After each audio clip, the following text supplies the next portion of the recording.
کیا آپ جاننا چاہتے ہیں کہ نماز کے بعد سر پر ہاتھ رکھ کر کیا پڑھا جاتا ہے؟ نماز کے بعد دعا کس طرح مانگتے ہیں؟ اگر کسی کو عربی دعا نہ یاد ہو تو وہ کیا کرے؟ نماز کے بعد انگلیوں پر کیا پڑھا جاتا ہے؟ اگر آپ یہ جاننا چاہتے ہیں تو یہ ویڈیو آخر تک ضرور دیکھیں۔ السلام علیکم ورحمۃ اللہ وبرکاتہ۔ میں محمد مسلم رضا حشمتی، آپ دیکھ رہے ہیں شفا نیٹ ورک۔ نمبر 1، ناظرین، آپ نے اکثر دیکھا ہوگا کہ کچھ لوگ فرض نماز کے بعد اپنے سر پر دایاں ہاتھ رکھ کر کچھ پڑھتے ہیں، تو میں آپ کو بتا دوں کہ یہ آپ بھی پڑھ سکتے ہیں اور اس کے بہت سارے فائدے ہیں، خاص کر وہ لوگ جن کا ذہن کچھ کمزور ہوتا ہے۔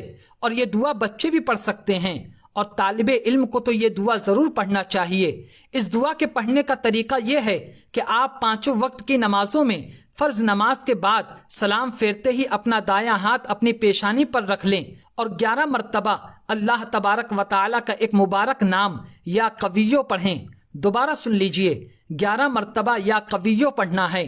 اس کے علاوہ میں آپ کو ایک چیز اور بتا دیتا ہوں، آپ 11 بار یا قویو پڑھنے کے بعد اپنا دایاں ہاتھ اپنے دل کے پاس رکھیں اور 11 مرتبہ ربی زدنی علما پڑھیں۔ دوبارہ سن لیجئے، 11 مرتبہ ربی زدنی علما پڑھیں۔ اس کے پڑھنے سے علم دین میں اضافہ ہوگا۔ نمبر 2، نماز کے بعد انگلیوں پر کیا پڑھا جاتا ہے؟ ہر نماز کے بعد یعنی جب آپ پوری رکعت پڑھ لیں تو انگلیوں پر یا تسبیح کے دانوں پر آپ کو ایک تسبیح پڑھنا ہے، جسے تسبیح فاطمہ بھی کہا جاتا ہے۔ ایک مرتبہ اللہ کے پیارے رسول صلی اللہ تعالی علیہ وسلم مال غنیمت تقسیم فرما رہے تھے تو حضرت مولا علی مشکل کشا شیر خدا کرم اللہ تعالی وجہہ الکریم نے آقا زادی حضرت فاطمۃ الزہرا صلوات اللہ تعالی وسلامہ سے کہا کہ آپ جائیے اور حضور صلی اللہ تعالی علیہ وسلم کی بارگاہ اقدس سے ایک کنیز یعنی خادمہ لے آئیے تاکہ آپ کو کچھ آرام ہو جائے۔ حضرت خاتون جنت حضور صلی اللہ تعالی علیہ وسلم کی بارگاہ اقدس میں حاضر ہوئیں اور ایک کنیز کے لیے عرض کیا تو اللہ کے پیارے رسول صلی اللہ تعالی علیہ وسلم نے ارشاد فرمایا، اے میری پیاری شہزادی، کیا میں تمہیں اس سے بہتر چیز نہ بتا دوں؟ پھر آپ نے ارشاد فرمایا، ہر نماز کے بعد 33 مرتبہ سبحان اللہ، 33 مرتبہ الحمدللہ اور 34 مرتبہ اللہ اکبر پڑھا کرو، اور سوتے وقت بھی پڑھو، یہ اس سے بہتر ہے جو آپ نے مانگا ہے۔ تو ناظرین، آپ بھی ہر نماز کے بعد یہ تسبیح ضرور پڑھیں اور سوتے وقت بھی پڑھیں۔ نمبر 3، اب میں آپ کو نماز کے بعد دعا مانگنے کا طریقہ اور دعا میں کیا پڑھا جاتا ہے وہ بتا دیتا ہوں۔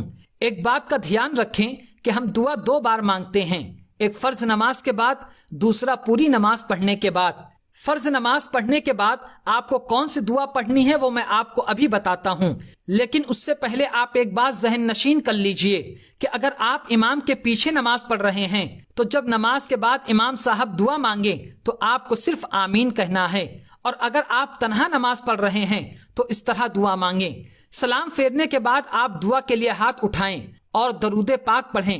آپ کوئی بھی درود پاک پڑھ سکتے ہیں جو آپ کو یاد ہو۔ اگر آپ کو کوئی بھی درود پاک نہیں یاد ہے تو میں ایک درود پاک پڑھ کر بتا رہا ہوں، آپ اسے یاد کر لیجئے۔ اللہ رب محمد صلی علیہ وسلم، نحن عباد محمد صلی علیہ وسلم۔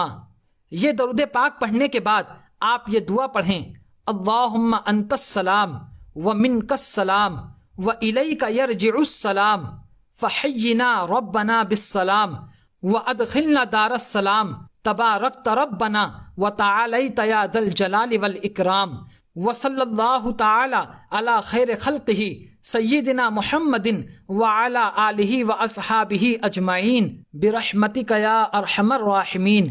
یہ دعا پڑھ کر آپ اپنے ہاتھوں کو چہرے پر پھیر لیں۔ اگر آپ کو یہ دعا یاد نہیں تو آپ کوئی بھی دعا پڑھ سکتے ہیں جو آپ کو یاد ہو۔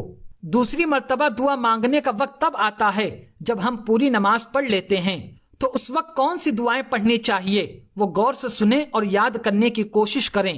سب سے پہلے درود شریف پڑھیں، کیونکہ جس دعا سے پہلے درود پاک نہیں پڑھا جاتا وہ دعا زمین اور آسمان کے درمیان لٹکی رہتی ہے، تو آپ پہلے درود پاک پڑھ لیں، پھر آپ یہ دعا پڑھیں، اللہم ربنا آتنا فی الدنیا حسنۃ وفی الآخرۃ حسنۃ وقنا عذاب النار وقنا عذاب القبر وقنا عذاب الحشر وقنا عذاب الدین وقنا عذاب الدارین۔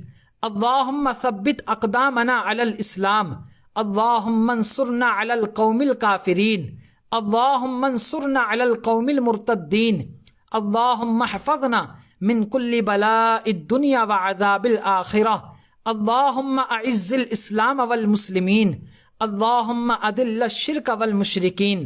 اگر آپ کو عربی پڑھنا نہیں آتی تو آپ اپنی زبان میں اس طرح دعا کریں: یا اللہ ہماری نمازوں کو اپنی بارگاہ میں شرف قبولیت عطا فرما، یا اللہ اپنے پیارے محبوب صلی اللہ تعالی علیہ وسلم کے صدقے میں ہمارے تمام صغیرہ اور کبیرہ گناہوں کو معاف فرما، یا اللہ اسلام اور سنیت کا بول بالا فرما، یا اللہ ہمارا خاتمہ ایمان پر فرما، یا اللہ مذہب اہل سنت والجماعت یعنی مسلک اعلیٰ حضرت پر ہمیں زندگی گزارنے کی توفیق عطا فرما۔ اس کے علاوہ جو آپ کو اللہ رب العزت سے مانگنا ہے آپ وہ دعا کریں، اور اس بات کا خیال رکھیں کہ حضور صلی اللہ تعالی علیہ وسلم اور اہل بیت پاک اور اولیاء کرام کے وسیلے سے ضرور دعا کریں۔ اللہ رب العزت اپنے ان پیاروں کے صدقے میں دعا ضرور قبول فرماتا ہے۔ اور اس بات کا خیال رکھیں کہ ہر نماز کے بعد اپنے ایمان کی حفاظت کی دعا ضرور کریں۔ تو امید کرتا ہوں کہ آپ ساری بات سمجھ گئے ہوں گے۔ پھر بھی کوئی سوال ہے تو کمنٹ کر کے پوچھ سکتے ہیں۔ آج کی ویڈیو میں صرف اتنا ہی۔ ویڈیو کو ضرور لائک کریں، اپنے دوستوں کے ساتھ شیئر کریں، اور ہمارا چینل شفا نیٹ ورک ضرور سبسکرائب کریں۔ السلام علیکم۔